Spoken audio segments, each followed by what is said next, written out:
All right, welcome back, everyone, to Get the Net. We've got a quality show coming up. We've got the Bass MC, Dave Mercer, coming on. Big personality in the sport. Going to have a lot of laughs and insight with him. Probably have a good conversation lined up. Before that, we're going to get into a couple Bassmaster updates from the Bassmaster EQ and how the Derby scene's playing out. Got a couple good stories from down there. Got to touch on the whack fest that just ensued at the Dryden Walleye Masters and whatever else comes across the plate. So buckle up and we'll see you on the other side of the intro.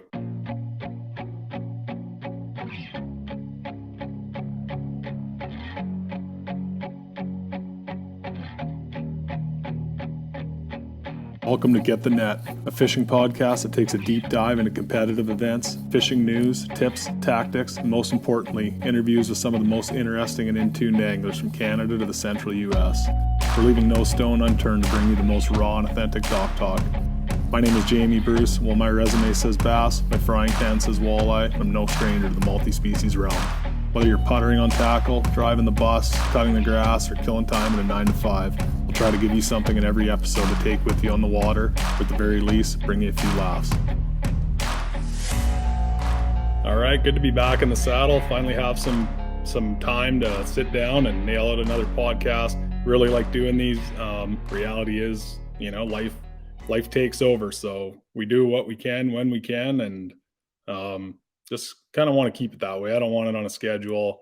I don't want anything to be forced. Like having authentic conversations, and I feel like if I force it too much, that's not going to happen. So thanks everyone for tuning in. I know it's been, a week or two since the last one, and lots has been going on. I just got back from Eufaula, Oklahoma. Was at stop 5 of the Bassmaster Opens Elite Series qualifiers, and it's pretty much the damn hottest place I've ever been on earth. And I know people in Florida and Texas are like, well, I'll wait till you come down here.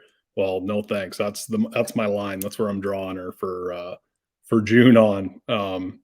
Had to talk to a buddy from Sims the other day and get some gear. I got a bunch of cooling gear coming. I told him, I was like, this big rig ain't made for the weather down there, boss. And he didn't even wink and got her rolling. So thanks, Pete, for that. Should be able to survive the fall, at least down there. Went well down there. Just put out a video on, kind of what's been happening from Wheeler and Eufaula. That place was really tough. I had a few practice days down there where I caught like 3 keeper bass and like just dying of heat. Sweat pouring down your face, just standing still, no wind, just like being on the surface of the sun. It's a big party lake for like Tulsa, so everyone's ripping around, just having the time of their lives, and I'm just standing there trying to catch a bass to keep my season alive. So ended up working out okay. I think I got 13th there and moved up to 14th overall, putting me officially 4 out of the Bassmaster Elite cut. Still 4 events left, so nothing to get too excited for, but it's within reach. Realistically, probably 30 or 40 people out of the 175 person EQ field have a realistic chance of making it. So pretty much all it means is I made the short list for now and need to keep the performances stout there, catching them real good. So just one of those things, gotta keep it rolling. And I'm not really feeling the pressure yet or anything, because I never expected to be sitting here to begin with. But glad everything's working out. So thanks everyone who's been following along with that. It's been cool getting all the support from back home, and I've had a lot of help from guys I know back home and elsewhere, and sponsors and everything like that. So thanks everyone for keeping the dream alive. It's been grueling with travel and sleeping in the truck and counting your nickels and everything like that. And that's with getting checks. I've got 3 of 5 checks this year. So like, don't know where I'd be without doing that. Mind you, if I didn't cash any checks, I wouldn't have a chance at qualifying anyway. So, those checks just kind of remind you you're doing the right thing, and keep that rolling. Hopefully, either way, it's been a good experience, and one I wouldn't trade for the world. So like I said, check out that Derby video. Actually, on Straycast this week, going to be sitting down with points leader John Garrett and another beauty we met on the road, Chancey Walters. So that should be a lot of laughs on there. That's on into the Great Wide Opens. And let's talk about the Dryden Walleye Masters. You know, a lot of you listening might not know where that is or what that is, but it's a big walleye tournament in Dryden, Ontario. I go when I can. I went last year. It's a great time. Really good fishing on the Wabigoon chain. And that place was on fire this year. Record weights all the way through.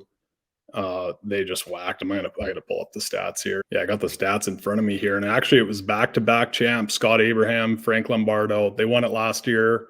Kind of just came out of nowhere. They hadn't been on my radar before. I'm not that entrenched in the walleye world, but they won, whipped everyone, and this year just absolutely dominated. They won by 6 pounds in a Whackfest event that doesn't happen often. So obviously they're good anglers and have it figured out. Whole slew of dingwalls in second and third. Weird. They've each won it before. Really good anglers, always up there on the leaderboard. Brandon Cam, Rennie took fourth. Chipman Brad wheeled in fifth. Scott LeBro, Mike Mackey sixth. Lonnie and Carissa. Yeah, some really impressive weights. Looking at the list, like all the way down to, you know, fourth or fifth usually wins it. So that chain's absolutely on fire. I'm bummed I missed it this year. I was on the surface of the sun down in Oklahoma. But yeah, they caught him all the way through. My buddy John Gussy, I can see him there in 15th. Matt Bartlett, he actually bought the old Pro V bass from me and christened her with the check, 16th place. Old partner from last year, Colin Barton, fished with Cliffy, wheeled up 17. And we got to give a big shout out to a fan of the show and a longtime supporter, Doc Cortons and Stephen Cortons. Wheeled in, grabbing one of the last checks there. If you haven't fished the Wabigoon, definitely worth a look. May as well make a weekend of her. Fish the Dryden Walleye Masters. It's Father's Day weekend every year. Incredible fishing. If you're not into a big tournament scene like that, there's the Dryden Tag Fish Contest. You've heard me talk about that before. Really great initiative. Lots of coin swimming around the lake. Just an added bonus to an already incredible fishery. Lots of places to stay in Dryden. Lots of places to eat. You kind of get that northern fishing feel with the comforts of town. So definitely worth a look, and congrats to everyone that did well there, and big shout out to the volunteers. They have a big tent ride, and it's like the walleye version of the Bassmaster Classic. It's a good show, and yeah, always a good time. So definitely worth a look. That's drydenwalleymasters.com. And before we pull Mercer on, just going to go through the list a little bit here. We're starting with Nordic Point Lodge. Place looks absolutely phenomenal. Brand new lodge. You know, it's up near Vermilion Bay, Ontario, on Cedar and Perot. Really high end place to eat. They got premium fishing and you know, really good guides and folks that run that place. So definitely worth a look. And I mentioned it earlier, I got a new Lund Pro V bass the other day. Rigged that thing top to bottom. You know, all with equipment from Lake of the Woods Sports. I've got all the high end rigging gear and everything. But the Lund's an absolute beauty. They're an easy sell. You know, someone sees them once and the layout's just premium. There's very few boats where you can compete in national bass fishing events and still load her up and with 4 people and go for dinner or run down the lake to the cabin. They got the flip up seats, everything you need. Keep everyone happy, keep the family happy, keep the angler happy. Lots of great features on those. Swing by WSL Sport, give Ryan a holler, and check them out. Any more questions on that, let me know. And I rigged that Lund up this year with powerhouse batteries. You've heard me talk about them before. I just released a video on my YouTube channel, kind of a full walkthrough, put it out there to answer all the questions I've been getting about it, and ended up getting more questions about it. Everyone wants to know about the 36 volt single batteries, the 16 volt isolated graph batteries, the run and gun charger, the cranking battery that's got a built-in booster. It's a high-tech system and it's been flawless. I literally didn't have to plug my boat in once the whole time I was in Oklahoma. I got a new quad lock mount for my phone so I can pull up the Powerhouse app while I'm running. The run and gun system takes the juice from your big motor. Once your cranking battery's topped up, it disperses it to the whole system until everyone's happy. So by the time I went for dinner to Ash Rapids and back last night, everything was fully charged up. I haven't plugged it in since day 2 of the Bass Open down in Oklahoma. And even then I just plugged it in just, you know, for extra assurance. So check those out. I'll link their website below, and they're in stock at Lake of the Woods Sports right now. While you're there, check out the 13 fishing lineup. Lots of good rods in the lineup. The Omen are you know, tournament grade. You'll see in my Wheeler video that I was using it down there for the Smeltinator underspin. And, you know, they run all the way up to the NB series, which are absolutely phenomenal. Definitely worth a look. while you're there, check out the new VMC Redline trebles. There's lots of new high quality stuff, and there's been a real big increase on emphasis in quality product development. They got guys like Seth Feider and Jacob Wheeler telling them how to do it, and then they've got really good lure designers and everyone else figuring out the logistics, and it's really showing. So definitely worth a look there. And I mention this every time, but check out BT Fishing, the Smeltinator jig. Use that on the Z-Man Slim Swims to catch plenty of fish down south. Use the 3-inch minnows on Eufaula to catch a couple keepers. You'll see that in the video too, and got a couple good ones on it in practice. So these little northern finesse tactics are working good down south, and you may as well go to the source for it. the most northern tackle manufacturer you could probably find in North America. So check that out at btfishing.com. And he's probably already booked up, but it might be worth a call. Crawford's Camps down in Sioux Narrows. Great place. Stay there all the time. I've got a cabin out that way, so I don't really need to stay at his place anymore. But if I were to stay anywhere, it'd be their really nice high-end cabins. Matt and Carly are great hosts, so check that out, crawfordscamps.com. But anyway, enough of the reads. Let's bring on Canada's fishing funny man. Mercer, you just wasted your big intro. We're going to play it with 3 minutes of dead time because you're late. That's fine. That's fine. You were late sending the link, so screw you. I'm done. Yeah, sorry about that, bud. I actually didn't give you a very good intro. I just did from your Facts of Fishing show, Canada's fishing funny man. I don't know if they still play that, but that's all I think of when I hear your name. Yeah, whatever. It's all good. I'm the guy who gives intros. I don't really need one, I guess. I don't. And not that people, you see, you got to be careful the way you say anything nowadays. When I say that, I don't need one means I don't have to have. People think, look how arrogant Mercer is. He thinks he doesn't need an intro anymore. Well, whatever. So let's do this show, Brucey. What's up? Oh, you're waving the modesty flag already. I'm going to pump your tires up. By the end of the show, you won't be able to walk out your damn door. Your head will be so big, probably. But not much, bud. Just hanging around talking about walleyes. Thanks for coming on, man, and thanks for bringing a nicer mic than I have to show me up too. Well, I just used the same one I used, to be honest. I mean, it has nothing to do with this show. It's that other show I do. But mic technology is awesome. I mean, literally, you spend a couple $100, few $100, you can get a really good mic nowadays. It used to be a lot more expensive, but it blows me away that your mic's fine, but the amount of people that do podcasts and talking to a cell phone blows me away. Like it's technology is easy now.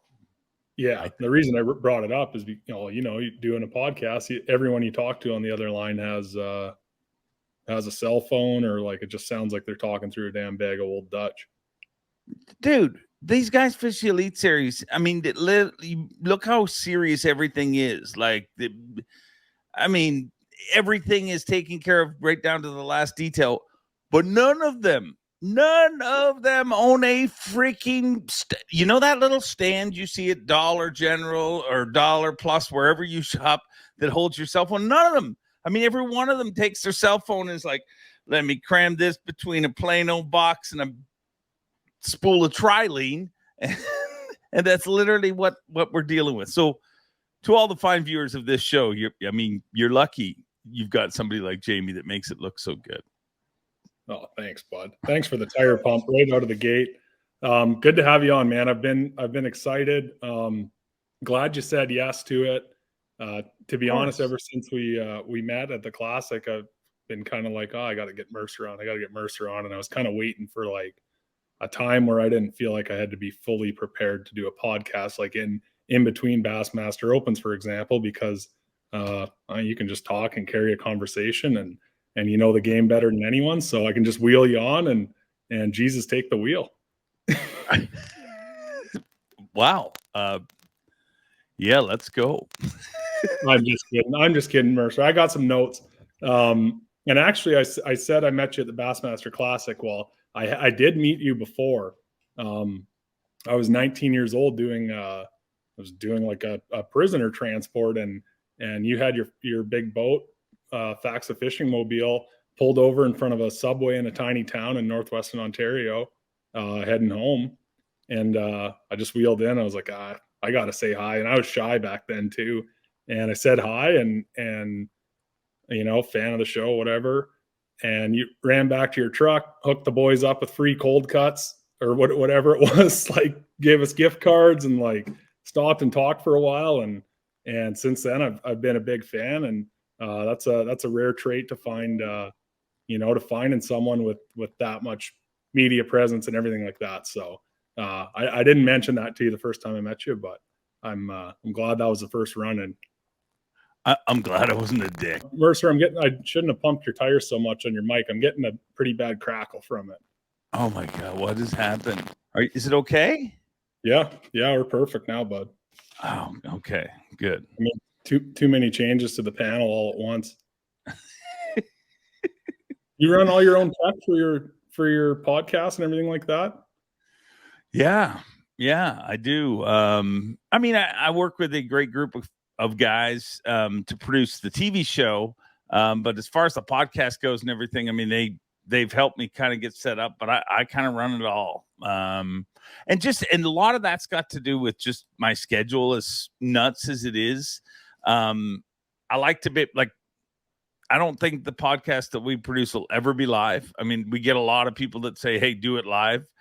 But the reason we don't is because I can record at any time. You know what I mean? If I've been on the water all day or more importantly, the guest has been on the water all day and they can only record at 9:00 at night, that's when we record. So I tried to make it as limber and as easy as possible. So yeah, that means me being producer / host / guest booker / bottle washer, whatever. But yeah, no, I run it all. It's a good show. And we like it a lot. My buddy and co-host on Into the Great Wide Opens, Brad Leitner, he never listened to podcasts before we started doing a podcast. I was like, man, you got to tighten your drag, like check out a few of these and figure it out a bit. And he called me. He's like, Mercer sounds really good. It's like, yeah, it's called a mic. So you've got the baseline now. And since he started that thing, man, you set the bar in fishing podcasts. You don't get to wave the modesty flag when that happens. Well, I don't know. We have a great podcast and we have great viewers, and I'm thankful for everyone. But honestly, dude, I will be honest. The whole thing behind our podcast is it's a real conversation. You know what I mean? Like, I don't really I got Swindle on this week. Those are cruise control. I mean, it just goes whatever direction he wants it to go. But I won't have a list of questions to ask or anything. I literally try to just have a real conversation with the anglers. And I think a lot of that's also, it's easy to say you're having a real conversation. Look how unprofessional I am. I'm supposed to turn my beeper off. I don't know if you heard that on my phone, but it's off. I already got a phone call 2 minutes in, so we're good. It rang. All right. But I think I get to spend a lot of time with the anglers and I have real conversations, and that's literally all we try to do. And I'm very thankful for everyone that comes on the show and everybody that is part of the show and tunes in every single week. It was never something, the style of podcast that I do was never something I really wanted to get into, but I ended up getting into it, and is honestly, of all the things I do, it's one of my favorite things. I get to MC the Bassmaster events. I get to host a TV show. But one of my favorite things is the podcast, just because it's so real and genuine. And it's, we shoot it and the next day it goes online and it's, it's instantaneous. So you get real-time feedback on things and good or bad. There's times when we've screwed up on things and there's times when, it's just good to get that feedback. I just like it because it's real. Yeah. I mean, it shows that you've got a history with most of the anglers you have on too. Because if someone's like being shy and just wants to talk about their line and what color jig they're using, you just pry because they've got the juice down there. Dude, and I feel for them because idiots like me. I mean, where I have no choice but to put it out. But they can say I am thankful for, like we had Seth on a month ago, and Seth decided that he wanted to open up about some, and I swear to you, like, there's no, like, people are like, oh, you were trying to get, no, like, it goes in the direction the angler wants to take it. Like, and Seth wanted to open up about, some stuff in the sport of fishing, cheating, and things that he's seen or feels. And I am so thankful when somebody is that open, honest, and it doesn't have to be always a controversial topic like that, because I get it. They get in shit when they, in some situations, but I also feel like that's how the world is now. Like, people have to be real. Like, that whole facade of what people were in the past, I just don't think it happens anymore. It doesn't wash with anybody, because you have to be real, because they have so much access to you, and so much. If you tried to make your show so polished and perfect, and I tried to do the same, people would see through it. And I think that the more real and genuine you are, the more people like that. And that is, honestly, you can ask every one of the anglers you talk to, like, when people join the Elite Series, and quite often they'll be like, what do I need to do more on stage? And I always give the same advice. I'm like, just be you. Whoever you is, be that. And if that's somebody quiet, that's fine. I mean, Seth Feider's not that loud. Like, really, when you think about it, I mean, he's a pretty quiet dude. Not everybody's Matt Robertson, but if you are, be Matt Robertson. Or if you're Takumi Ito, Takumi's the perfect example, because, dude, he has every single reason to fail on that stage. I mean, he comes fully equipped with it. It's a second language. There's so many reasons he shouldn't be able to communicate on that stage. But why is he able to communicate? Because he's freaking real. Like, I've used the example a bunch of times in front of guys, but when Takumi took the lead for the first time ever on the Elite Series, he looked at the scale and he looked at me and he's like, I'm leading? And he was so shocked. But he said that on the mic. And I swear to you, I mean, I've never led an Elite Series event, but I've been around a lot of dudes who have. And I'm pretty sure the first time you're leading, that's exactly what goes through your head. Like, you think, holy, I'm leading? What went wrong? But I think somewhere between that going through your head what comes out of your mouth is like, well, you know what? I did a lot of pre-fishing and I was expecting a good day. Got to back it up again tomorrow. But by Takumi being real, people love him. And that is the best advice I can give anybody, whether you're on TV, whether you're on a competitive angler, whatever, be real. And that is what people seem to respond to, in my opinion. Yeah, I mean, if he would have responded, I just ran that Skeeter Mercury up and down the lake. I ran that sucker down, cast it out in that sunline fluorocarbon. She don't stretch. Like, he'd just be another guy, he'd be your 1994 standard visor wearing, hair gelled, Hot Rod Johnson guy. But because he didn't, you got, and I think he kind of realized, okay, I don't have to put on that polish and I don't have to do that now. And now he's, everyone loves him. Yeah. Yeah. And when you think about it, like, remove it from fishing and think of things that are really popular right now. Like, just go in any direction you want. Joe Rogan has the #1 podcast in the world. He's very real. His guests are very real. They have real conversations. Whether you agree with what he's saying or disagree, they're saying what they really believe. And literally, when you go through industry after industry and you think of things that are successful right now, it's real and genuine things. And I think that's the biggest good thing that social media brought to our world. I think it's brought lots of bad things, but I think the greatest good thing is it's forced people to be more genuine, to be more real. Yeah. I agree with that. And I try my best to kind of take that route. But I'm kind of at a different perspective than someone who's at the top of the industry like that. Because when you're climbing the ranks, every time you are yourself, it comes with a risk. And I'm sure you understand what I'm talking about. So it is hard to find that balance. And at this point I've just kind of gone for it and stopped really caring as much about that. But, you'll see it more at the opens levels where, like, everyone's doing what the 94 Bassmaster would do. Yeah. And a lot of the people that sign the checks are also conforming to the 94 Bassmaster standards because they were around in 94. And this is how you're supposed to act. This is how you're supposed to look.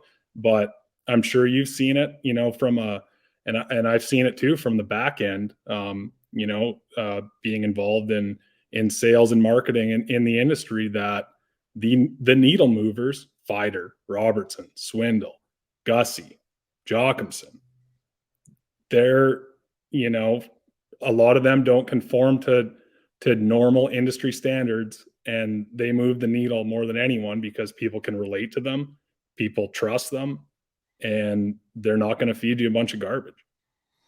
Yeah, and I think the most important thing you said there is they relate to them. And that's what I'm always trying to find a way. It's weird, I say I don't write any notes for a podcast or anything like that, but like I do really think through a lot of things with stuff. Maybe I'm unprofessional. Like that, there's different ways to do the same thing and find success in it. So I'm not saying that that's a negative. What I'm saying is because there's other parts of my life where I use a lot of stuff. Like I spend a lot of time learning about anglers and trying to find a way for them to connect. Like, for example, Joey Cifuentes, the cowboy. I mean, he comes fully equipped with a nickname and everything. And to me, what my job is to do is to get people to relate with that. Like I did a podcast with him and we talked about him being in his tractor, and he literally left the Elite Series and spent 2 weeks in a tractor. Which to me, as a idiot that I am, I'm like, dude spent 2 weeks in a tractor. He is a freaking cowboy. Now, I will clear that up because it turns out that real cowboys will tell you he's a rancher. He's not a cowboy. So it was a whole argument that happened in the comments. But I just think it's cool that people, every angler, you just need to give them a reason to cheer for you other than where you're from. I mean, of course, the fine people of Kenora are going to cheer for Gussy. Of course, the people of Canada are going to cheer for Gussy, but you want people cheering for you for more than where you're from. And I would say Gussy definitely has that. Gussy, has that endearing. I mean, when he first joined the Elite Series, I talked to you about this. My biggest worry about him was, dude is going to be too nice and he's going to get whooped on. And he did a few times, I think. Yeah, he made the classic every year. What's that? I said he made the classic every year. So even on the tougher years, he still did her. Oh no, he did great. But what I'm saying is that it's top level competition. I'm sure there's kids who play hockey and then they join the NHL and they're like, wait a second, this just got a whole lot faster and a whole lot more serious. And that's what the Elite Series is like. The weird thing is, dudes like you, Jamie, and I'm gonna burst the bubble right now. Everybody thinks one day I'm going to make the Elite Series and then everything's going to fall into place for me. But the difference between the Elite Series and anything else is, I explain to people all the time, I'm like, it's literally like school was. Like, you remember grade school, like kindergarten, you just were upset that you weren't with your family anymore. And, but then you got used to it. But it kept getting better. And by the time you got to grade 7, you're like, this school stuff's pretty good. I'm almost the toughest kid in school. I'm almost the oldest kid, whatever. You get to grade 8 and it is wonderful. I mean, you spend the whole year planning the year-end trip. You spend the whole year, getting ready for graduation. And then you go to high school. And that's like going to the Elite Series. And all of a sudden, you are a grade 9 that somebody shoved in a locker and you're like, wait a second, this sucks. And that's kind of what the Elite Series is like. But in time, you build that back up. And there's some that come firing right at the gates, obviously. But for the most part, people need to spend a little time there. And when I say Gussy was always going to be competitive. He's a good enough angler. My worry about him was, would he get taken advantage in a few situations? And you mentioned Carl Jacobson, another dude, exact same problem. And I think Carl had some situations where he got kind of taken advantage of or pushed around on the water and learned from them and became better. And obviously he's fishing better than he's ever fished right now. Yeah. I like that analogy, the high school comparative. And I think there's there's actually people now, you know, when you talk to enough guys on the Elite Series and being entrenched in the opens, there's already people that have developed enough of a reputation where their grade 9 is going to be like eating lunch in the bathroom by themselves. There is some of that world, and you know, lucky enough to have friends on both sides, so we hear that, and that's kind of what I was thinking when you transferred it to high school. Yeah, it's and dude, the Elite Series is, I mean, it's, I don't even know how, like, I'm amazed to be any part of it. So it is the coolest thing in the world to be part of, but it's work and it's hard for like, I mean, it's really hard to, when you see anglers that are struggling, I mean, and there's nothing you can do. You could see it, but there's nothing you can do. They have to get out of it in their own space. You know what I mean? And not that, again, going from Gussy, not that Gussy ever struggled, but I'm just saying, like, the Elite Series just isn't easy for anyone. Like, look at Bradley Hallman's a prime example. Man, dude can catch him. I mean, he won a couple of FLW Tour events. He's qualified for the Elite Series twice, but he's had a nightmare season this year. It's tough to see that happen. I believe he'll turn it around, but man, it's competition isn't fair. You know, I wish it was, you know, I wish it was Disney and you could write the script for people, but it doesn't always work out the way it's worked out for Gussy. I mean, a lot of guys, you know, there's a lot of adjustments that need to be made when you get there. And I mean, it's the top whatever in the world. So I think whenever you put yourself in that group, whether it be as an actor, whether it be as an athlete, whether it be as an angler, you're gonna realize how tough the top group is, and they're very, very tough. Yeah, and I mean, you have the fortunate but unfortunate position of watching guys break. You know, watching people lose their livelihood. You know, and it's I'm sure you see it all the time, and it can't be easy to watch, and you probably don't. I mean, you do a really good job of saying what you say, but you know, it's reality that 10 people aren't coming back next year, or however it lays out. And I wanted to talk to you. You know, we mentioned Swindle and Gussy and Joachimson and Joachimson, sorry. You know, and Matt Robertson and Seth and a lot of them have been on the verge of not making it back. And I've kind of got a theory. And it's, to me, it seems like when their back's against the wall, they can make it happen and overcome that adversity a lot because of their background and how they got there, you know, and the struggles they've had to go through in the past. And I feel like that makes the toughest competitor. Brandon Pollock, he didn't just show up and you know, with his dad's credit card or anything like that, and just, you know, walk his way on and through. It's, you know, it's like a deeper level of grind. You know, someone like Swindle who says what makes a great bass fisherman, someone who hates framing houses. Like, you're not, I don't understand, like, at the highest level, I just don't think you can beat guys like that year in and year out. So, I mean, a lot of these guys are going through that adversity right now. It's got to be, there's a lot of dynamic going on there. It's got to be something else to watch from the inside. Yeah, it's tough. I mean, one of the toughest dudes to ever leave the Elite Series, in my opinion, was Chris Grohl. Because Grohl, you know, Grohl is such a big, I mean, nobody wanted Grohl not to make the Elite Series anymore. You know, to be honest, Grohl was that popular with everybody. But it just happened, you know. But then you look at, dude, and it's so much has to do with timing. Because if you look at Chris Grohl's run on the Elite Series, it was almost like it took the last event until he finally said, "Screw it. This is who I am. This is the way I fish. I'm not gonna worry about anything." Like, and I think Seth was in a very similar position. And it's weird. It's like people come to the Elite Series and they make it.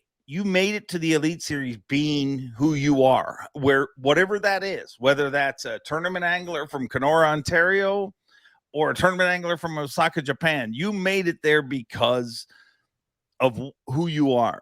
And then they come there and they start trying to be something different. And like Seth was a prime example. Like, dude, Seth, you go back and look at Seth weighing in the first 2 years he was on the Elite Series. There is no amazing fighter, man. I mean, he's a quiet kid that is literally trying to be, in my opinion, what he thought he had to be. And if I recall correctly, he did have the 94 visor on also. He definitely tried to be what he thought the bass fishing world wanted him to be. And it wasn't until he was almost eliminated and he was like, screw it. I'm just going to have fun at this last derby and try make the final one. And dude, sure enough, he caught him in that second last Jersey event and qualified for the final event. And dude, in 2 weeks, Seth Feider became a freaking folk hero. Like, that is the coolest thing about the job that I get to witness, is you watched a quiet dude that literally before those 2 weeks, you could turn to half the field and be like, do you know Feider? And they'd be like, nah, I don't know him. Like, he was just that quiet dude. And it's weird when you're not catching him in the Elite Series, you see people get quiet around you. A lot of people just, you know what I mean? It's almost that dead man walking vibe. When things are going bad, people don't talk around you. But Seth Feider literally turned into a folk hero in 2 weeks. And that's the coolest thing about bass and the sport of fishing, because you can see that's what I love about the Classic every year. Every year before the Classic starts, I'll sit and look at that room in our pre-tournament meeting, and I'll literally look at each and every one of them. And it never fails that I'm like, one of you dudes at the end of this is going to, transcend everything. Like Jeff Gustafson was a prime example this year. Yeah. Everybody in Kenora loves Gussy. You can't go to that part of Ontario and not have people ask you, do you know Gussy? But to the majority of the fishing world, if they even knew him, he was that Canadian guy. Well, within 3 days of competition, he became iconic. You know what I mean? Like, you look at the way everybody knows who Gussy is. He drives down the highway in the U.S. now, and people are honking at him when they pass him. It's just cool to see, like, in everything that he had accomplished. I mean, up to that point, you think of all of those accolades that you know, but all of them put together didn't match what happened those 3 days. And that to me is so cool. That's what sports is. Like, you know what I mean? That iconic Stanley Cup run or whatever. It's a moment in time, but it's never going to go away. Because, I mean, 20 years from now, they're still going to be showing clips of the first Canadian ever to win the Bassmaster Classic, and that's still going to be Jeff Gustafson, no matter what anybody ever does. You know what I mean? And that, to me, is freaking cool. Yeah. No, that was so good. And I'm pretty sure 20 years from now, I'll still be hungover from it. So you have, well, I mean, I don't think you were hungover that week because you just kept drinking. Well, I was enjoying the moment. But no, that was good. And man, a lot of what that Classic is, you're not going to want to hear this. You might not accept it, but like, a lot of people on the Classic stage gave you the shout out, and it's not like you're a big chunk of it. And everyone, that grows up now, the dream is to have Mercer yelling your name on the Classic stage. It wouldn't be the same if it's Joe radio announcer, or, it's a big part of it. And man, you got to be proud of that. Well, I mean, I don't ever look at it like that. And I'm weird that way, dude. You know me well enough to know how stupid I am with stuff. Like, I can walk out on that stage, spit water up in the air like a freaking wrestler, and all the dumb things I do, and never once think, oh, wow, that's embarrassing. But Gerald Swindle takes the mic and starts giving me some props, and I'm like, I'm just not good at it. Taking praise, I guess. You know what I mean? Like, I'm a weirdo that way, but it's an honor to spend every minute I've spent on that stage. Like, people will watch Jeff Gustafson win and be like, man, there's a kid up there living his dream. Well, there's more than one dude up there living their dream. That I went to the Classic every year when I was in my early 20s, up to that point, I just fished tournaments and I knew I wanted to fish for a living. And when I was in my early 20s, I was like, man, I don't want to be a tournament angler. Like, I love fishing tournaments. But I don't like the life they live. Like, it's tough to be away as much as they're away and travel as far as they do for as long. Like, I mean, Paul Nick just went home for the first time this whole year, this past week. Like, I mean, dude has owned a house for 3 years and lived in it for 3 freaking months cumulatively, it seems like. So I knew even in my early 20s, I'm like, I don't want to be a tournament angler. I want to make a living in fishing. So that's when I started to focus on the TV show, and thank God. I mean, it went really well, and things have gone well with that. But it's weird. So for like 10 classics before I ever worked for Bass, I would be at the classic, you know, working for sponsors, or in some years I just went. I don't know why I went. Like, honestly, I had to explain to my wife why I'm buying it. Why are you going to? I'm like, I just need to be at the classic, because the classic's a weird deal where if you go once, like, you think you really want to go, then you go once, you're like, I'm screwed. I got to go every year. And if you don't, you're miserable that year. So, but I would sit there and I'd watch somebody win every year, and I'd be like, man, did I screw up? Like, not that I think I could have been Kevin Van Dam, but I think I could have made a few classics. You know what I mean? Like, you work hard enough. I mean, stuff can happen. But then by a weird twist of fate, like, I ended up with both. You know what I mean? And now I'm emceeing the classic. I'm never going to win, but I'm the second last dude on that stage. And I couldn't be prouder to be part of that. Like, I literally, the only stress I ever show around that event is because I freaking love that event. You know what I mean? Like, if it was an LPGA event, trust me, I wouldn't be near as nervous or jacked that I get at that event. But I don't get nervous in public speaking situations or anything like that. But the classic, you just want to give it what it's due. You know what I mean? It's the freaking Bassmaster Classic. You want to, I don't know. I mean, dude, it's a real honor to be up there. It's just,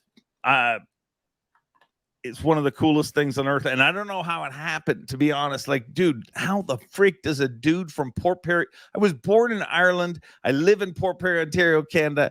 And I MC like the Bassmaster Classic, the most southern sport most likely there is. Like, it's amazing that, you know, that I'm able to do it, but I love every minute of it. Yeah. Well, I mean, you make it sound like it just fell in your lap, but getting to know you the last little bit and following along, you know, since the show and the podcasts and everything like that, like, you're a damn grinder. Like, Gussy told me you're in the lake swimming with the fish to make all those underwater videos. I figured you just pulled them from your cameraman from the show and retread him his shorts, but he's like, no, he's in the damn lake swimming around looking for bass that'll bait in front of his camera. And then you got that, and you've done the podcast every week. Like, I don't think you've missed a week. Like, that's people don't understand how much grind that is. So, I mean, I don't accept that. I don't know how it happened. It just fell in my lap. Like, you grinded your way there, and you know, no one deserves to be there more than you do. Well, no, and I'm not saying that I didn't work hard and don't work hard. I do, but I mean, it's still, I mean, there's a lot of hard workers trying to do stuff. And I mean, it's odd to think, like, dude, I swear to you, the first classic I ever emceed, Van won. And to me, and I still feel this way, like, when I see Bassmaster broadcast or whatever, like, when I was walking past, it was in an airport, you know, bar, I'm walking past it and I see like all the TVs at that time were on ESPN, and ESPN is everywhere, and it's got Kevin Van Dam winning it, and I'm screaming in the background, and I'm like, at that moment, I'm like, everything was like, wow, KVD's on TV. And then I heard my voice and I'm like, oh, it's so unprofessional. Why would they have that guy? But I literally still feel that way. But I think that that's the right way to feel about life, because if I was the dick, because there's plenty of these, shh, everybody be quiet. Shh. Here goes my favorite part. It's me. Nobody wants that dude, right? Like, I don't want to be that guy. I'd rather feel like I'm living a blessed life because I am. Like, this is like what I get to do for a living is food. Like, everything I do to make a living, Brucey, is literally everything every freaking school teacher ever wrote in my report card that I needed to change. You know what I mean? Need to be quieter. I need to pay more attention. Now, all those things, like, I don't do any of those. And everything they told me that would make me a failure has allowed me to make a living. So how can't I feel thankful for that? Like, I'm not saying that I haven't worked my ass off and spent ungodly amount of time and still do. Like, I think that's the one thing that everybody has to in every sport, dude. It's work. It's what it comes down to. Everybody is talent, but everybody knows a talented asshole that didn't live up to their dreams. So talent, you can throw that out the window. Literally, it all comes down to how hard you're willing to work. And if a little bit of luck hits that work at the right time, it works out okay, I think. Yeah. Well, I mean, you keep growing all these facets around you, and I'm sure you keep getting busier and busier. And like, where any one of your jobs is a full-time job, whether it's the podcast and YouTube or the fishing show or the Bass MC or a marketing guy for a pro staff for companies. That's 4. So like, how do you have so much drive to just keep stacking it on? Like, I'm trying that and I'm sinking. I have an incredibly supportive wife. I mean, which is really important. An incredibly supportive family that has gotten used to me not making a lot of things. But dude, you get one shot. Like, and I honestly, like, another thing that I'm kind of different on than a lot of people, like, everyone will tell you, oh, you're starting a business, you need to write a 5-year plan. And I agree with that. You should think ahead and whatever. But I also think that a 5-year plan for somebody like me, I mean, dude, my dreams are too big to write down. You know what I mean? Like, at the start of this, if I'd have been like, so I want to have a TV fishing show and I want to figure out a way to make a living on that. And when that's going real good, then I'm going to, go get arguably the most public job in tournament announcing there is in the world, which happens to be in America. I'm going to go get a job doing that. Like, if you wrote that down, anybody tell you you're a fool. You know what I mean? Like, I always equated to, like, it's like being a really good stand-up comic and wanting to host the Tonight Show. The Tonight Show doesn't hire very often. So your timing, everything has to be right. You know what I mean? So how do I keep it up? I just think I try to take advantage of every opportunity I can. That comes with a lot of negative. I'm a mess, dude. Like, when it comes to ordering product and stuff, like, companies I work with need to baby me and take care of me. Like, because I'm never going to spend the time to sit in your catalog and check the boxes of, I need this bait, but I do need that bait because I'm going to shoot a show with it. You know what I mean? So I have my shortcomings, and I think a lot of those are on the business end of things, like the constant, my wife does all the contracts and everything, so thank God for that. But you know what I mean? Like, I don't stay on top of things as much. I'm probably not in touch with my sponsors as much as I'd like to be, as some other pro anglers are. But it's because it's never ever, and I tell them, I'm like, none of this is because I don't care about you. All of this is because I am an idiot. Like, you're right. Like, the underwater stuff, obsessed with it, dude. Like, I spent 9 hours yesterday shooting underwater stuff, like 9 hours literally swimming in the water, holding a pole, but I love it. I'm obsessed with it. Like, I also feel like all of those shots that you see, I work with some of the best production people there is, but they're production people, and there's no way they would shoot those. Meaning that, like, if I sent them to a location, I said, hey, let's get this. We need a shot of a fish eating this particular bait. Let's go they'd get that shot, and then they'd pack up their stuff and be done. And that's not an insult. They're doing a job. But when you're obsessed by something like I am, like, I missed 2 freaking calls yesterday. I was supposed to be on, and I'm an idiot, but I got some awesome footage. So I think again, being real and being willing to admit where you know what I mean? Like, I don't call sponsors and make a lie. I'm like, I was an idiot. I was shooting underwater stuff and I got stuck there for too long. So again, I think it goes back to being real. Like, I'm sure I'm a very frustrating person to do business with, because I wouldn't do business with me, but what you're going to deal with is somebody who's very obsessed. And I think you see that in a lot of pros too. Like, some of them, like, dude, the leader of our Angler of the Year race right now, Kyle Welcher, that's that dude. That's that dude who is just that focused on fishing and everything. I'm sure there's parts of his life that are a bit of a mess, you know, but I guess I'm just willing to admit it, maybe. Yeah. Well, I don't know, man. Keep it up, because it's been fun to follow, but like I say, I don't think you're getting enough credit, you know, from the outside looking in. It's like, oh yeah, that guy grabs the mic once in a while, and oh, big deal. You got to go swimming with the fishes here and there and go do a fishing show once in a while. But like I said, that whole collection is all full-time jobs, and you're running a bunch of them. But I mean, glad to see that the fire's still lit. You're not just checking the boxes and going through the motions, and it's cool to see. And you know, something that I've really noticed since being a little more entrenched in the industry and in the Bassmaster scene is that total collection of dreamers. It's not, nobody there is meant to be a 9 to 5.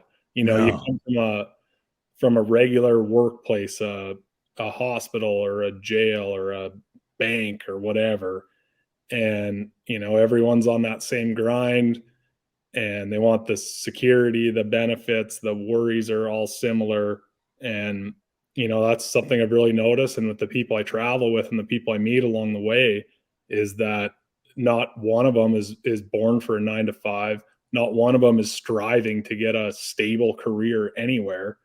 You know, it's and that's the cool part about it. And that's something I never really understood until I started meeting you guys and you know, the guys touring around. So it's pretty damn cool. And it makes you, I feel like Benjamin Button, like started, you know, at 19 years old, I had the most stable job, you know, looking at the pension slip that says in 2057, you can retire and you can go fish tournaments on weekends.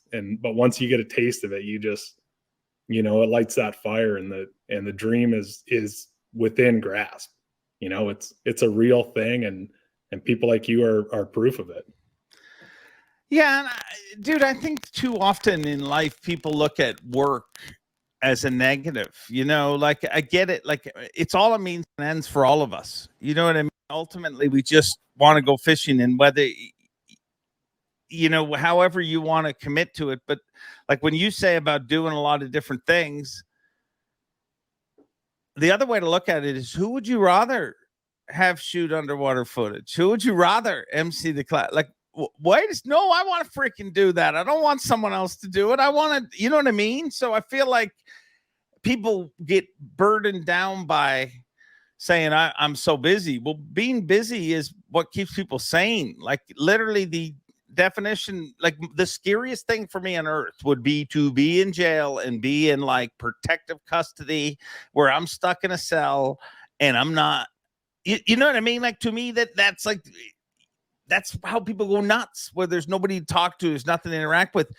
When my life's the busiest is almost when I'm the happiest. Like, don't get me wrong, I can loaf out on a hammock with my family for the weekend and stuff, but opportunities is that chase to me is like, I think if I'd have stuck with one thing, for example, like the fishing show, for example, Facts of Fishing started, and if I just rode that bad boy for 40 years or whatever fishing shows hosts like to ride their shows for, some eternally, but I think I'd get bored. Like, you know what I mean? Because to me, like, the whole excitement with Facts of Fishing from the start was like, how do we show the sport different?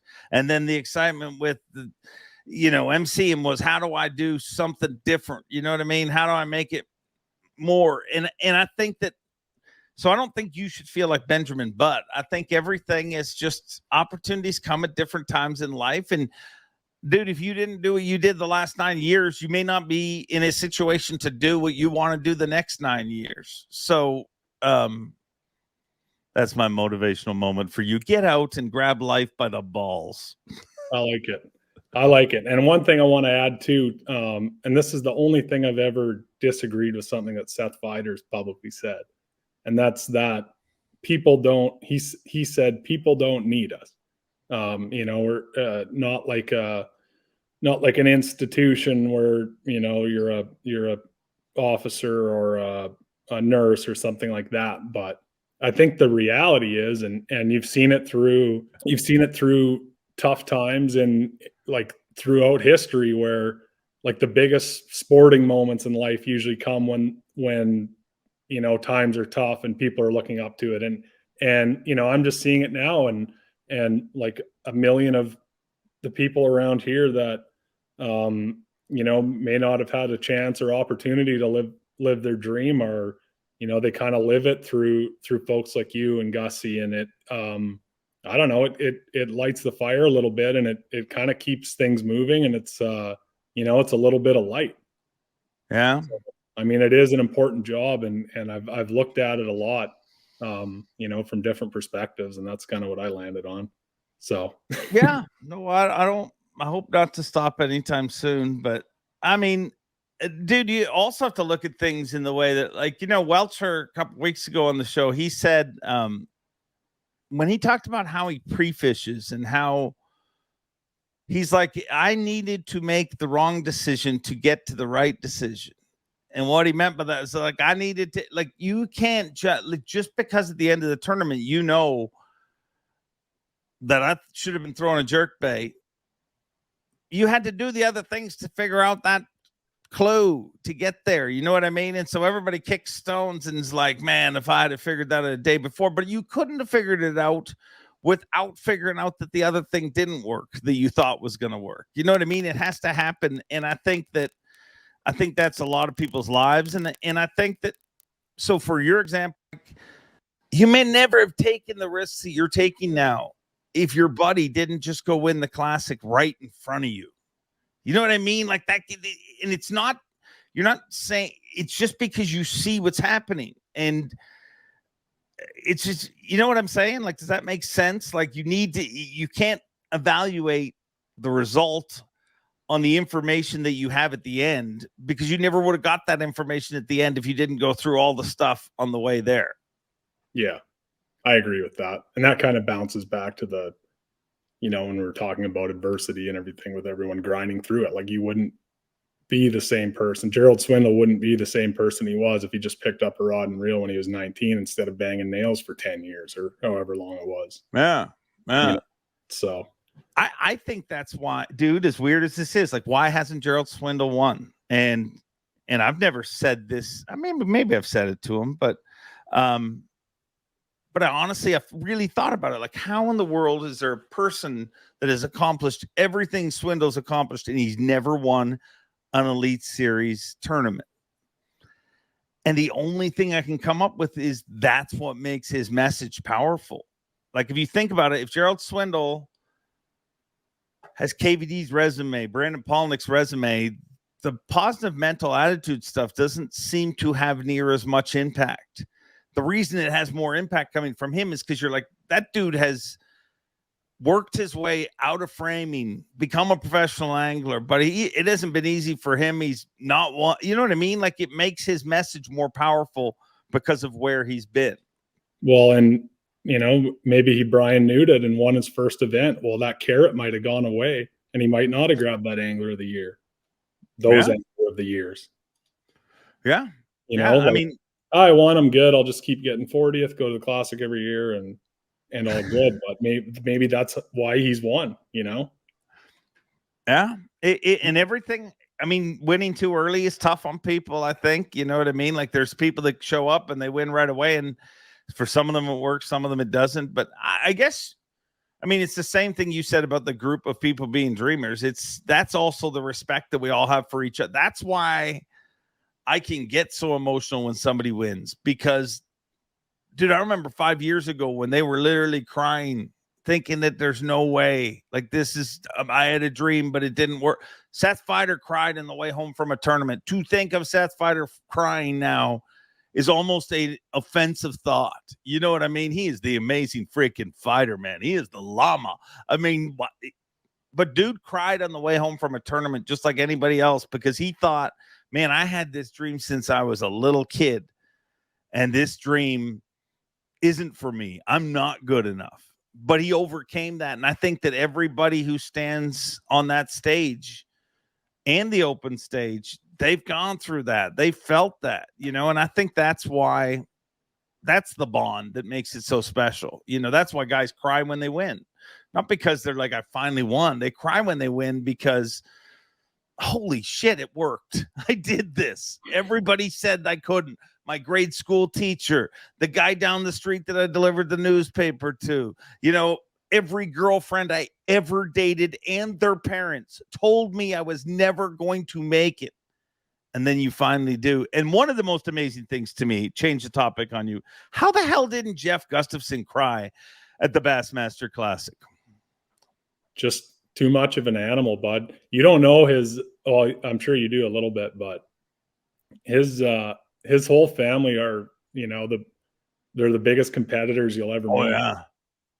I actually used to work with his dad at the jail, and yeah, he's the most competitive guy I've ever met, and it just stems from there. And he's probably just still in derby mode, and he nailed the speech. He didn't talk about so good how they moved on to the wood instead, and they were eating his Bagley crankbait or anything like that. Like, no one wants to hear that. You know, he went right for the throat. Like, couldn't have written a better inception speech, and yeah, just too damn good at it. Yeah. Dude, when he started to take your kids fishing stuff, I swear to you, it's so funny because people think I'm focused on the stuff I should be focused on, but my head is always all up. But dude, when he started that line, I'm like, yes. Like, in my head, I'm like, this is so good. Keep going. And because that's all you want. You want your buddy to, I mean, they're all my buddies, but Gussy's a little tighter. You know what I mean? I've known him a lot longer. And when you see him win, you're just like, you just wanted to, I mean, anything he said up there would have been celebrated. But I think what he said up there is like fabled words. You know what I mean? Like, one of the coolest things I saw, what is it? The local library or whatever, they're putting like a plaque up and of his words, and it'll be like years from now you can borrow fishing equipment from the library because of Jeff Gustafson. And to me, that's freaking cool. That's about as good as life can get, that one day somebody that doesn't know you and never knew you will look at a plaque on the wall and they'll know you. I mean, that's about all you can ask out of life, I think. Yeah. I mean, that was the perfect win. It just kind of, you know, it just was like, I had a tough time trying to explain it to people. Are like, well, you know, that probably lit the fire under you. And like, I didn't think about my life at all when it was going on, or even in the weeks after. It was just like, thank God that someone who's such a great representative of Canada, the sport, or town, Bassmaster, everything like that, like, checked all the boxes, said all the right words. And I mean, it just keeps it going because, you know, something like a sport like this is volatile. It really hasn't been around for that many years. You know, if you get too many people in it who aren't, you know, don't have a great personality or don't care about anyone else but themselves or anything like that, and if you get too many of those at the top, people aren't going to relate to it, and it's just going to drop off. Yeah. I mean, that's why I'm such a big fan of you and what you do, and telling everyone to keep it real, because without that, it just goes away. You know, people, if they're not relating to you, they're not going to watch it. And especially something like a weigh-in, like sorry, Hank, but I feel bad at a Bassmaster weigh-in when someone has to watch 400 people weigh in, and you know, Hank does a great job. He's got 400 people to weigh in, but someone's sitting through a weigh-in for 3 hours just to watch a family member or a friend or something, and you get plenty of drones just coming through, say the same thing. And it just it's like, man, we pick it up a little. You want the payouts and the opens to go up. You want the sport to be around. You want your name out there. Like, say something, do something, like people are sitting there for hours watching you weigh in. And, so to have someone like that said the right things and keeps it real that was just made it so special. Yeah. And what you said, dude, is the truth about the sport. Like, I'm tired of hearing we're just like golf. I'm tired of hearing we're nothing like NASCAR. We're nothing like golf. None of us own jets. Nobody leaves. Like, did you watch that behind the scenes crap on Netflix? What is it, Full Swing or whatever? You should watch it. It's a good series. Oh, yeah, I watched it and I thought I was well briefed on everything. And then I heard that Liv and PGA teamed up. Oh yeah. Wow, I lost all my golf talk. Dude, how bad have the stuff they've both done did? Like, basically the only reason that they teamed up is like, so all your emails are going to be public when this case comes up. Oh, we're friends all of a sudden. So, I mean, that is like a dirty, there's more to come out on that Live thing. But back to our fishing world. Dude, we're nothing like golf. We're nothing like NASCAR. And if the amount of people that want to put in comments and stuff, and I hear them all the time, and I feel it too, like anglers should get paid more. Anglers should all of that is true. I want anglers to make more money. I'm always a proponent of the anglers. But if you want the anglers to make more money, here's how you do it. You start supporting them by tuning in, because although Bass Live is awesome to us, although watching the Bassmaster, we're not a blip on the radar when it comes to that kind of stuff. You know what I mean? We have some highlights where it's like, hey, look at us. We outrated this week. But for the most part, like, dude, more people watch the PGA. More people, it's just the way it is.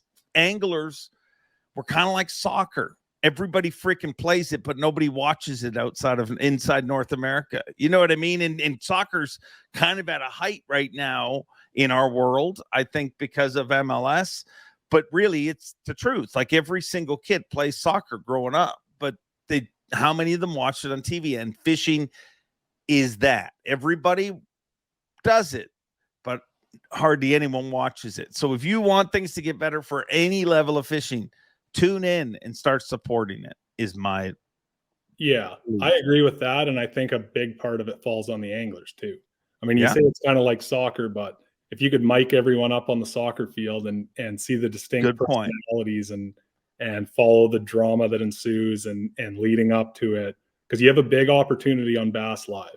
Like, or on the stage, like, pump your sponsors. As everyone in marketing is coming to find out that doesn't work if you catch a fish on the bait and then say it. But if you just talking doesn't work. You need a little bit of proof, and you need a little personality or a distinct personality for someone to watch you long enough to see you catch the fish on that bait. Yeah. Or to understand why you're using it. So, and that's people can say what they want about Milliken. So good. I can't wait. He has to make the Elite Series. My nipples just got hard when you said his name. He does a great job at bringing people into bass fishing that don't normally watch bass fishing. Because when they come in, they're going to see him get in a fight with someone on the water. They're going to see him, crushing beers and whiskey at night. They're going to see him losing fish and freaking out and getting pissed off. And that's the angle, not how do I catch this fish better? That's a 1% world. Yeah. So those are my thoughts on them. So wait, how many 402 jerseys you see? Like, I'm predicting a sea of 402 jerseys showing up in Tulsa next year. Because, that in itself, dude, shows how smart that dude is. A straight red 402 jersey, which is the area code from where he's from. To me, dude, that connects you with people. It just, and everybody's so worried about this. Is this sponsor gets seen? Is that sponsor gets seen? He's got no sponsors on there. Yeah, but because he knows it everybody makes knows a very little difference whether they're on your jersey or your boat wrap or not, because he's also on the inside. Yeah. You know? He's on the back end. He's genius, man. He's a very smart dude and has proven that he's a great angler. And I think he's just going to get better. You know, like, I mean, dude, he's a pretty good smallmouth angler. He spent a lot of time in the St. Lawrence River last year. I think his highlight reel of qualifying for the elites is not over. And dude, how stupid is that? If you look, what is he in the 8th right now? Like, he has 2 60s, a 20, I think a 3rd, a 1st, or a 5th and the 1st. Yeah. And he's in 8th place. Like, dude, it's nuts to qualify for the Elite Series. Like, thank God I'm an MC. It's gross. I mean, it's out of, before we get on to another topic here, I got to, well, we're on Milliken's jersey topic, and I have another Canadian here. No one in the US watches Trailer Park Boys, but the first time I saw that jersey, all I could think about is Ricky's 420 Sunnyvale jersey in straight blue. Tell me you didn't think the same. I did. Well, I mean, the numbers are so close too. I did think of that. The Trailer Park Boys are they're celebrating they just celebrated their 20th anniversary. What they have done is pretty amazing, them and themselves. But I'd say Ben Milliken can be our Ricky. Yeah. Oh man, I got a funny Trailer Park Boys story. So I was actually lived in Matt Robertson's trailer for a week in Kentucky. Come on. Yeah. Brad Leitner and myself. It was when you guys were at Lay Lake. Okay. And I was making Trailer Park Boys references, and Brad didn't have a damn clue what I was talking about. So every night we'd get back from fishing and just have a marathon of it. You know, he's telling his buddies, he's dropping Bubbles quotes, and we've got a full Trailer Park Boys household now. Wow. I'm surprised he hadn't seen it. Like, I don't know Brad at all, very little. I think I've met him once maybe. But I would think he'd be in the Trailer Park Boys world. Like, I think here's one that'll blow you away, dude. Do you know who does a great Bubbles? Keith Combs. Keith Combs does one of the best Bubbles impersonations you've ever heard in your life. But boy, you've got to be very select group to ever hear it. Wow. That is probably one of the last people on earth that I would have pegged for that. Oh, he's one of the dude. He's a project for me because he's one of the funniest dudes ever. Like, he does a Mark Davis impersonation that, like, he does Mark Davis better than Mark Davis. And I love Mark Davis, but I mean, dude, it's incredible. And me and him have literally had arguments. This year at the Classic, we had an argument on the stage that nobody got to see because I'm like, I don't know if he made the cut. I don't think he made the cut into Sunday, but whatever it was going to be his last day weighing in. Mm-hmm. And I'm like, and I'm standing there and I've got the microphone. I'm waiting for the weight to come up, and I put the mic down and I'm like, "You're doing Mark Davis today, right?" And he's like, "No." And I'm like, "I'm going to ask you to do it." And he's like, "Don't ask me." And I'm like, "I'm going to ask you. They will love it." And he's like, "Don't do it." And I'm like, "They'll love it." And in between the mic being down, I chickened out. I mean, if he's not ready to do it, I'm not going to put him on the spot like that. But dude, I'm telling you, when he finally does it, it will be incredible because I've never seen somebody watch it and not love it. I mean, it's great, but Keith is, like a lot of anglers, has a hard time letting that part out in a public arena. That's awesome. Weird. I really want to. That's all I want to do now is just hear him do Bubbles. Do you guys do Bubbles? I know you had Bubbles on the show. You're obviously a big fan. Big fan. I know him somewhat through a friend of a friend. Mike's his name, and good dude. They love fishing. Him and Ricky and Julian, not so much, but you know who loves fishing? What's his name? Gosh, the dude with Randy that never wears a shirt. Loves fishing. Obsessed with it. That's fantastic. Yeah. That's cool. Bobanaran. Oh, that's gold, bud. I don't even remember where we're at now. All I'm thinking about is Keith Combs doing bubbles. But thanks. I wish I could phone. What, you want me to phone him right now and see if he'll do it on the? Oh, please do. Oh my God. See, this is how I'm bad at being a podcast host, because I'm calling him to do this on another podcast. Just call him and be like, hey, Keith, I got like 2 of my family friends from Canada here, and they just want to hear your bubbles. Okay, we're going. We're calling. Okay, let's see if this works. He probably won't even answer. Can you hear that? Oh, yeah. Good. Shh.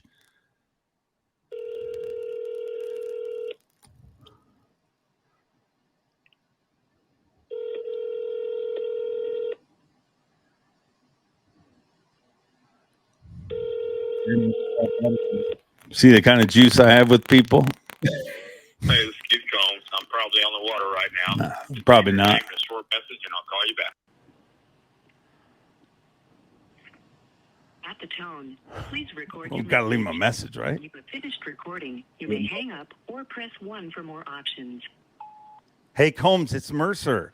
I got a bunch of people here, and I bet them $100 that my buddy from Texas could do the best Mark Davis and maybe even Bubbles impersonation ever. But you didn't answer, and I look like a douche. So you cost me $100. Thanks. Call me back with an impersonation if you can. All right. I left him a message. I like it. Yeah. I mean, I'll throw it all out there for you. I mean, I'll put an effort in.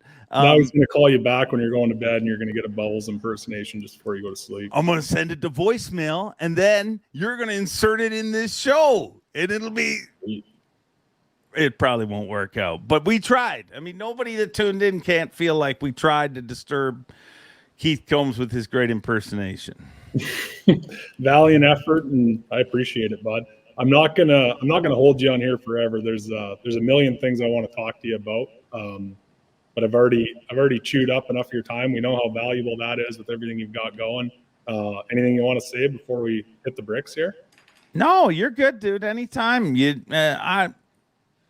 Anytime. I really enjoy conversations like this. We just had a real conversation about stuff. You know what I mean? So to me, I mean, the hard podcasts are just the, like, you know, how many strands on your spinnerbait does, you know, how many strands do you have on your spinnerbait? Like those things to me, those get, but real conversations like this with real people, I mean, I'm all for. So feel free to call me anytime, like right in the middle of a podcast. Just give me a call anytime. I'll try answer and give you an impersonation or something. And, oh yeah, watch the Mercer podcast every Wednesday at 6 p.m.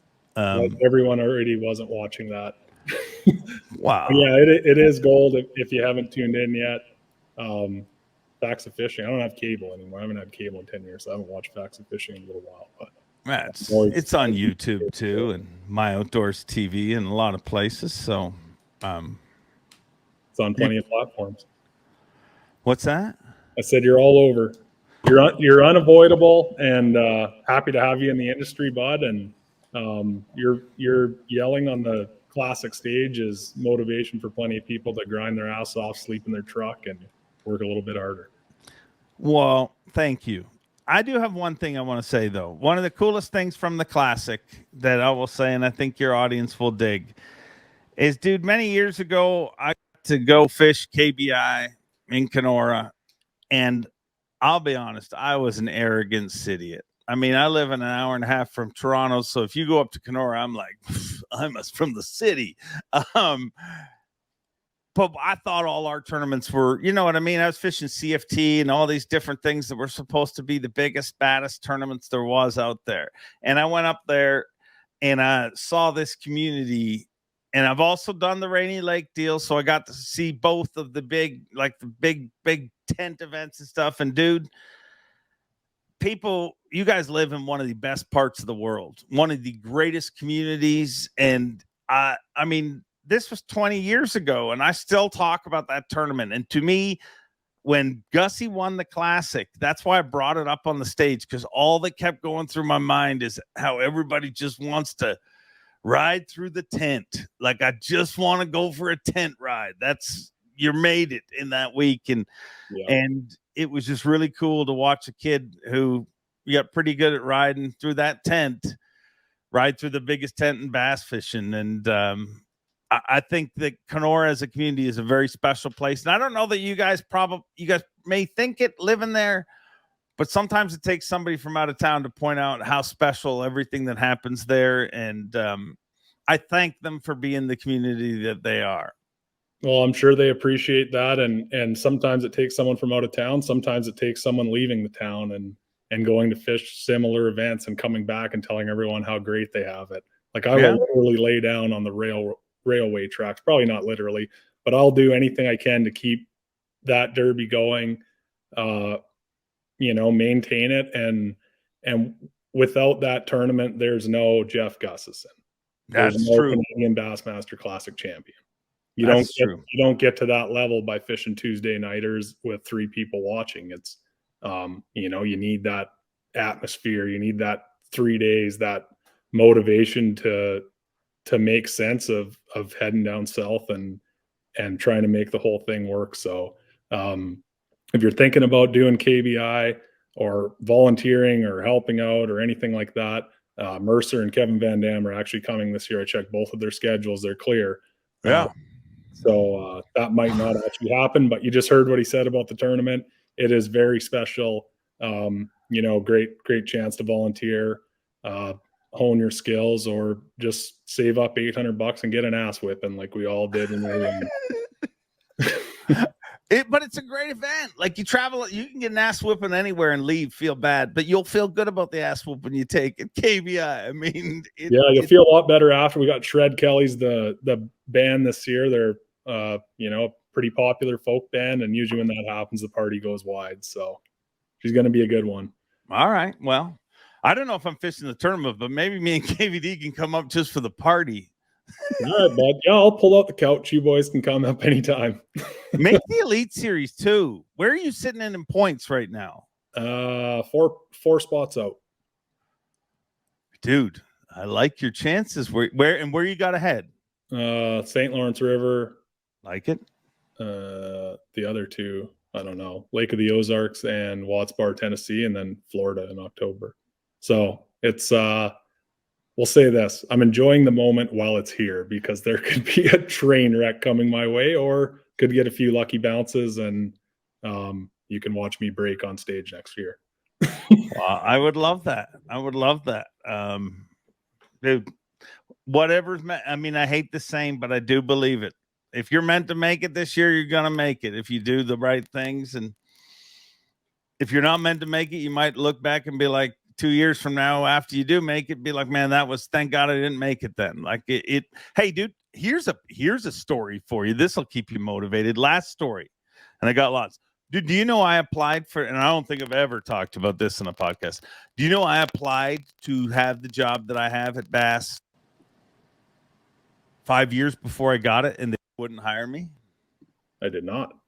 Yeah. Well, so Fishburne emceed for years, and I guess that was right around the time ESPN had bought it, and everybody knew that there was some contract deals with Fishburne or whatever. They knew that Fish was done with Bass.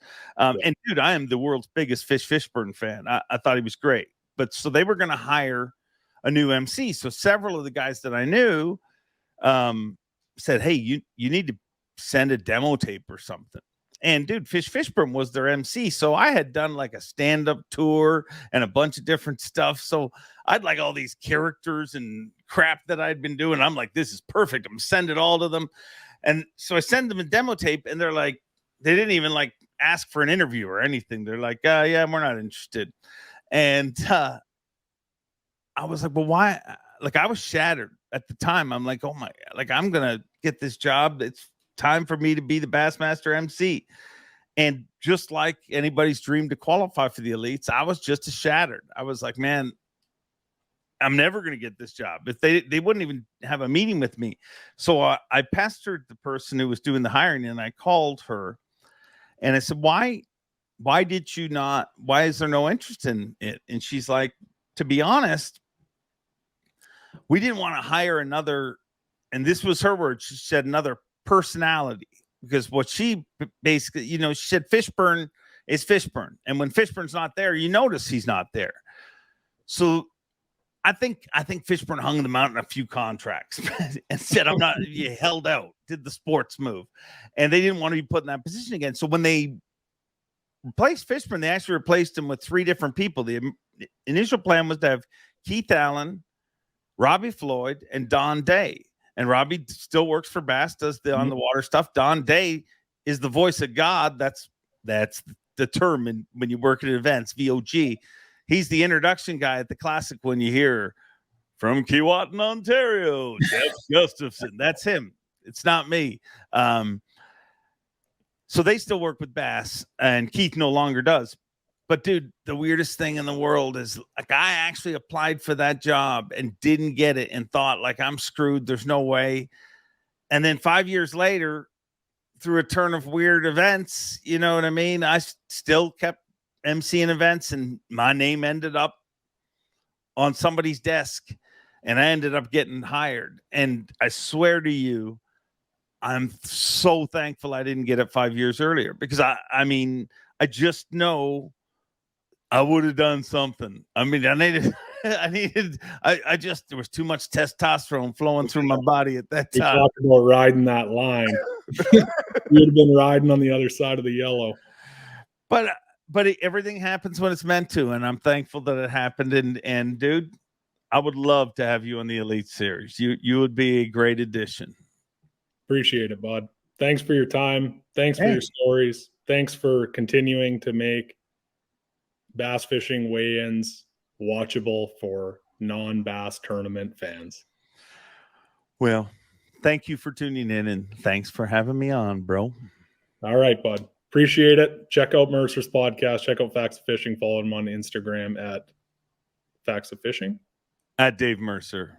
At Dave Mercer. He changed. No, it's Facts of Fishing on Instagram. It's at Dave Mercer on Twitter. And Dave Mercer, Facts of Fishing. Try it in either. You'll find me. All right, pal. We'll talk soon.